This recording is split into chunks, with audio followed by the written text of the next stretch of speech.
దయచేసి న్యూస్లోకి వెళ్లే ముందు ఈ వీడియోని లైక్ చేయండి, ఛానల్ని సబ్స్క్రైబ్ చేసుకోండి. ఇగో మన రేవంత్ రెడ్డి గారి వెలుగు తెలంగాణ చీకటి. రేవంత్ రెడ్డి గారి వెలుగు తెలంగాణ చీకటి ఇలా ఏం చెప్తానంటే, ఏం చేయడము గులాబీ శిబిరంలో కాళేశ్వరం టెన్షన్ అంటే వచ్చిందంట. నాకైతే ఇది కనపడలేదు ఈ వార్త. కల్వకుంట్ల చంద్రశేఖరరావు గారు కానీ, ఆయన కుమారుడు కానీ, ఆయన అల్లుడు కానీ ఈ కాళేశ్వరం అంశం విషయంలో భయపడుతున్నట్టుగా, భయపడి బెదురుకొని అదురుకున్నట్టుగా నాకు ఎడ కనపడలే. మరి ఈడ కంటే కనిపించిందంట. మరి అది ఎడ కనిపించిందో, ఎందుకంటే రేవంత్ రెడ్డి వెలగాలి కదా, తెలంగాణ చీకటి కావాలి, రేవంత్ రెడ్డి వెలగాలంటే ఈ వార్త ఇటు రాయాలి. సో తప్పని పడుతుంది అన్నమాట వాళ్ళకు. ఇంకా 29న రాష్ట్ర క్యాబినెట్ సమావేశం అట. 30 నుంచి 5 రోజుల పాటు అసెంబ్లీ జరగబోతా ఉంది. ఒక ప్రశ్న చేశారు. ఎమ్మెల్యేలకు కాళేశ్వరం రిపోర్టు కాపీలు అందబోతా ఉన్నాయి. నివేదిక పైన ప్రధానంగా చర్చ జరగబోతా ఉంది. ఇవాళ మళ్ళీ ఫామ్ హౌస్ లో కేసీఆర్ తో కేటీఆర్ హరీష్ భేటీ అయ్యారు. నోట్స్ ప్రిపేర్ చేయించుకుంటున్న బీఆర్ఎస్ లీడర్లట. ఎవరు ఏం మాట్లాడు, ఎట్లా మాట్లాడని చెప్పేసి నోట్స్ ప్రిపేర్ చేయించుకుంటారు. అది నాకు డౌట్ ఉన్నదా సార్, కాళేశ్వరం పైన మాట్లాడే మునగాడు అసలు కాంగ్రెస్ పైన ఎవడున్నాడని ఆ మునగాని పేరన్న చెప్పారు నాకు. దయచేసి రేపు అసెంబ్లీ కంటే పోయే కంటే ముందు ఒక డౌట్ ఉన్నది. అంటే ధమాకులే తెలియలేని గడ్డలో తెలివి ఉన్న ఒక ఆయన, లేదంటే గుడంబా సెంటర్తో సోపా చేసే ఒక ఆయన, లేదంటే నీళ్లు వాటర్ కలిసే ఒక ఆయన. అసలు ఏ మంత్రి మాట్లాడతాడు ఈ కాళేశ్వరం పైన? ఎవరు అసలు బిల్లు ప్రవేశపెడతాడు, ఎవడు మాట్లాడతాడు, ఎవడు దాని మీద చర్చ పెడతాడు, ఎవరికి అసలు తెలివి ఉన్నది అని లోకం అనుకుంటుంది. లోకం ఫస్ట్ ప్రజలలో డౌట్స్ వస్తా ఉన్నాయి. అసలు ఎవరైనా కాంగ్రెస్ పైన తెలివికలు ఉన్నాడా? నాకు కూడా డౌట్ ఉన్నాడని. నాకైతే ఏం కనపడలే. సార్ వస్తారా, కాళేశ్వరంపై జవాబు ఇస్తారా, సార్ వస్తే తట్టుకొని బతారా అనే డౌట్ కూడా ఉన్నది. కల్వకుంట్ల చంద్రశేఖరరావు గారు అసెంబ్లీకి వస్తారా?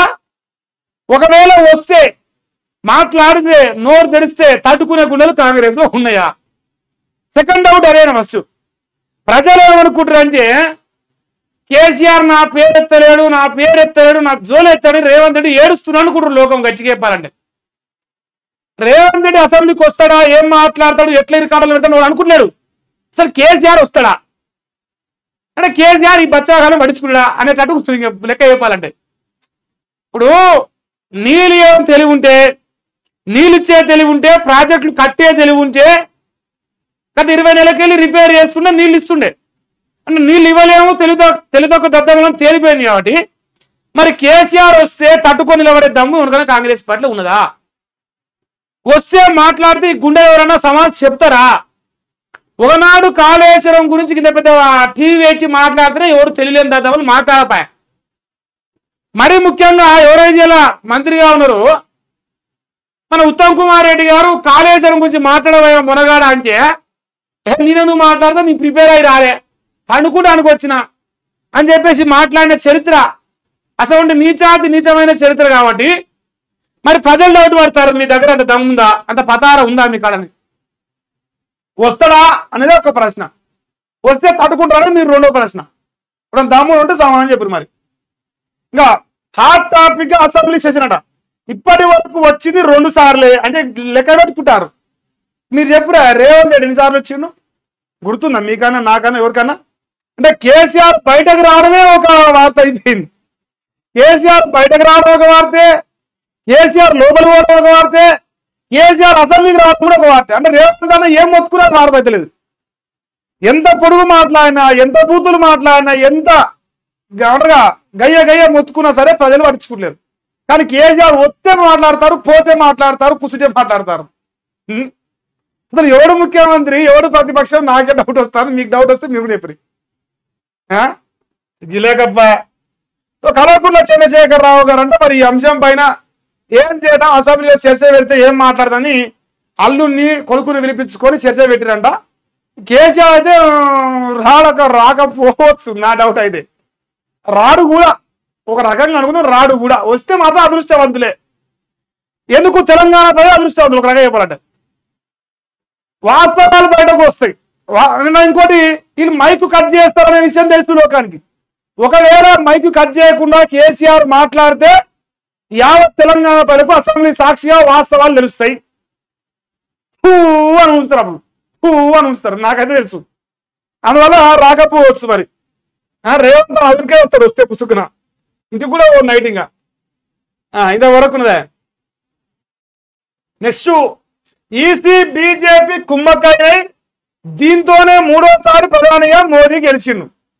ఇప్పుడు ఈ ఓడ్ చోర్ పంచాయతీ అన్న ఢిల్లీకి పోయిండా, ఎడికి బీహార్లో తిరుగుతాడు, చెల్లెమ్మతో పాటు అన్నయ్యతో పాటు తిరుగుతాడు. ఓకే, దేవుడిచ్చిన అన్నయ్య కావచ్చు, కానీ ఇప్పుడు మూడోసారి ప్రధానమంత్రి అయిండు, దొంగ ఓట్లతో అయిండు. ఓకే, మీరు అన్నట్టు ఒప్పుకుందాం తెలిసేపు.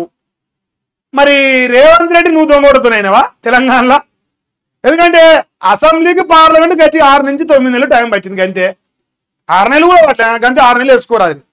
మరి రేవంత్ రెడ్డి కూడా మరి దొంగ ఓటుతో గెలిచిండా చెప్పురి. లేదు అది కూడా అంటే పులివాల చాచా మునిమడు రాహుల్ గాంధీ కూడా దొంగ ఓటుతో గెలిచిండా?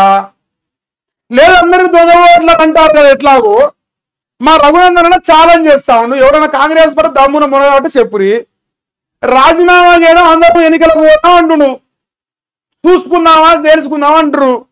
అది చేత కాదు మీకు. ఆడలేక పాత గజనట్టు 3 సార్లు ఈ దేశంలో ప్రజలు 2 వంగలు తీరితే మిమ్మల్ని సిగ్గు వచ్చి ఇలా ఈ దొంగేసం వేసారు, దొంగ ఓట్లని. అసలు దొంగలు మీరే అన్ని లోకం అంటాంది. మన నాయనమ్మలు దొంగలే, మన ముత్తాతలు దొంగలే, మన అయ్యలు దొంగలే, అన్ని దొంగ ఓటు అయితే గెలిచినాయి కాబట్టి. అయితే మన రేవంత్ అన్న ఆడి వేయండిగా బొమ్మ వేసిండిగా ఆల్రెడీ. సుపౌల్ ఓటర్ అధికార యాత్రట.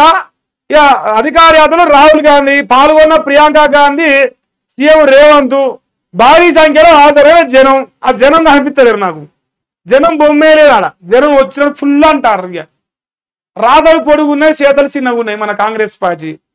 ఇంక వాళ్ళు ఏదో ఆశపడతారు. సో ఏది ఏమైనా రేవంత్ రెడ్డి గారు అయితే చాలా గట్టిగానే ప్రయత్నం చేస్తారు మంచోడు అనిపించుకొని, కానీ వాళ్ళు నమ్ముతలేరు. అది వచ్చింది పరిశానం.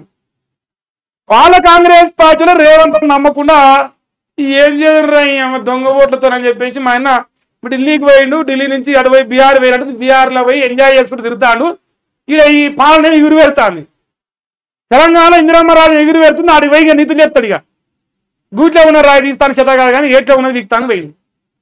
ఓటు చూరంట. మరి రఘునందన్ రావు గారు మన దానికి ఏమన్నా కౌంటర్ ఇస్తే మీరు మునగాలే, చూస్తా ఏమిస్తారో. నెక్స్ట్ రోజుకుంట 19 వరకట్న చావులట. National crime records bureau report లో వెలువడింది. అంటే ప్రతిరోజు ఒక 19 మంది ఆడబిడ్డలు వరకట్న వేధింపులు తట్టుకోలేక భర్తల చేతిలో భార్యలు బలైపోతారట. ఒక రోజుకు 19 మంది అట, ఒక రిపోర్ట్ చెప్తారు. అయితే దాంతో పాటు భార్యా బాధితుల సంఘం కూడా ఒకటి ఉన్నది. మరి ఎంతమంది భార్యల వల్ల భర్తలు వేధింపు గురే చచ్చిపోతారో దాని లెక్క కూడా ఒకసారి ఇస్తే 2 టాలీ చేస్తే నాకు తెలిసి ఇలా భార్య బాధితులు ఎక్కువ ఉన్నారని అనుకుంటా. భర్త బాధితుల కంటే భార్య బాధితులు ఎక్కువ లోకంలో. అది రీసెంట్ డేస్ లో ప్రధానంగా అనిపిస్తుంది. మరి ఈయనైతే ఒక వార్త వేసిండు. నెక్స్ట్ ఫుట్బాల్ ఆడుకుంటుండ్రంట. చంద్రశేఖర్ తివారీకి ఎంపీ కొండ ఫుట్బాల్ గిఫ్ట్ అట. బీజేపీ స్టేట్ ఆఫీస్ లో వినూత్న నిరసన. నేతల తీరుపై కొండా విశ్వేశ్వరరెడ్డి ఆగ్రహం. రంగారెడ్డి వికారాబాద్ జిల్లా అధ్యక్షుల తీరుపై గుస్సాడు. ఈ పంచాయతీ నడుస్తుందా? వాళ్ళు అనుకుంటారు అక్కడ మహబూబ్నగర్కాయ, ఉమ్మడి మహబూబ్నగర్కాయ. మరి కొండా విశ్వేశ్వరరెడ్డి గారు ఓర్తలేరా? ఫుట్బాల్ గిఫ్ట్ ఏందా? ఇది గమ్మత్తుగా ఎవరన్నా ఆయన మీరు అనుకోని మంది కలిసి అవుతుంది. అది పక్కన పెడితే మరి రేవంత్ రెడ్డి గారి దశ మార్చబోయే దిశ ఇలా ఒక వార్త తీసుకొచ్చింది. యావత్ తెలంగాణ రాష్ట్ర ప్రజలందరికీ ఉత్కంఠనిస్తున్న వార్త. ఎప్పుడెప్పుడా స్థానిక ఎన్నికలు, ఎప్పుడెప్పుడా రేవంత్ రెడ్డి కాంగ్రెస్ ప్రభుత్వాన్ని మన ఎల్లమ్మ తల్లికి ఆటపోతుకు బలిసినట్టు బలిద్దాలని చెప్పేసి లోకం అయితే అనుకుంటాంది. చూడరా వార్త.